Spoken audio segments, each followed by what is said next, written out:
Listening to that is Vince Maple, Labour opposition group leader on Medway Council. So why can't agreements be found, Vince? Are the opposition dragging their heels? Well, good morning, Anna. And I have to say that we're doing anything but dragging our heels on this issue. I was very interested to hear Councillor Jane Chitty an hour ago with some interesting comments and I think some gaps in what she was feeding back. So let's be clear. The last time Medway had a local plan was 2003, nearly 20 years ago. The Conservative administration has failed on a number of occasions to get this through, whether that's getting the information together, whether that's, in one occasion being turned down by a government inspector. So, look, this is something which sits fairly and squarely at the feet of primarily the Conservative cabinet and the Conservative group leader. With this latest iteration, we were supposed to debate it last October. We would have wanted to see for Regulation 19, and Michael's given a really helpful, clear explanation as to trying to cut through the local government jargon. Yeah, exactly, with the regulations. Indeed. So we were due to debate going to Regulation 19. We absolutely would have wanted that to be a longer process. The council were proposing that was just a handful of weeks. We would have wanted to see it the statutory maximum it could have been.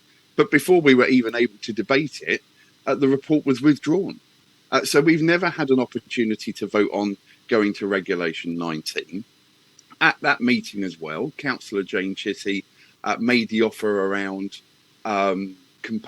talking around compulsory purchase orders of Chatham Docks. That is one of the contentious issues. It would be naive to say otherwise. She was written to she wasn't written to. The leader of the council and the chief executive were written to subsequently in November. That from the solicitors working on behalf of Chatham Docks. That letter still hasn't even had an acknowledgement, let alone any substantive response. And frankly, that's quite rude more than anything else. So we're seeing the Conservative Council here in a bit of a meltdown. We know probably part of the reason they didn't want to bring it forward is because a number of their own members would not have supported it in its current format. And I think actually one of the disappointing things is the council have commissioned an independent report. We know that report is in two stages. The stage which focused specifically on Chatham Docks, lots of different people have come out with information. Yeah. This report should have been a clear, concise, independent review of all of that. We know that's been available for months, but it's not been available to us. Well, Jane was sort of saying that you were able to see it. Trying to get clarity from her. She seemed to be saying that anything you needed to see, you were able to look at. No, with respect to Jane, I think she was talking about a couple of reports that were due to be in the October full council report, which were missing. And subsequently, even though they were missing, they were happy to put it on the agenda. And then obviously, as we know, they withdrew it. This is a different report. We've asked for access to this. We're being told we'll have access at the end of October, which seems ludicrous when we're saying, actually, we want to look at this. It would be ideal if we could get to a situation where we don't have to go a step backwards to Regulation 18. True. But actually, we're now at a stage where probably, regrettably, our Regulation 18 is probably out of date now. But, you've got to concede this is a very difficult issue for the council. Everybody's going to object to wherever the houses are put, and yet they have to. They're stipulated from on high, aren't they, to build these houses? So where do you think they should go? Well, I think there's two things, really. One is around trying to lobby government, and we wrote to Michael Gove before he was sacked by Boris Johnson, and then we effectively got a response from Chris Pincher before he got suspended, so maybe we shouldn't write to government ministers in the future.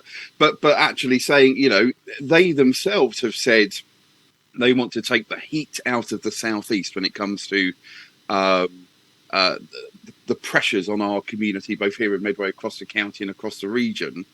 But actually, we need to see more than warm words. We need to see more than a soundbite from the government. Which hasn't answered my question about where the houses should be.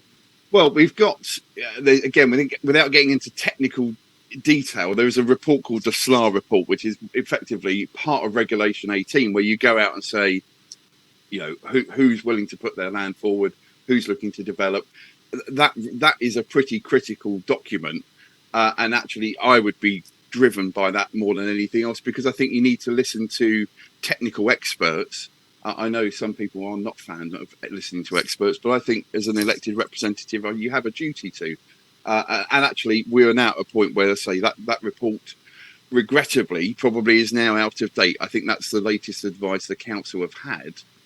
So we will have to go through that process again. It looks more and more likely, which will delay the whole process, which ultimately will go back to the point that you raised in your opening remarks with Michael around actually this gives developers the upper hand. If we don't and choose, the it'll last be... thing I want to see is developers developing through appeals to the planning inspectorate in Bristol. Sure. It should be locally elected representatives taking those decisions. Okay, listen, Vince, we're out of time for now. It'll be a subject we will definitely come back to. So we'll talk to you again on this point. That was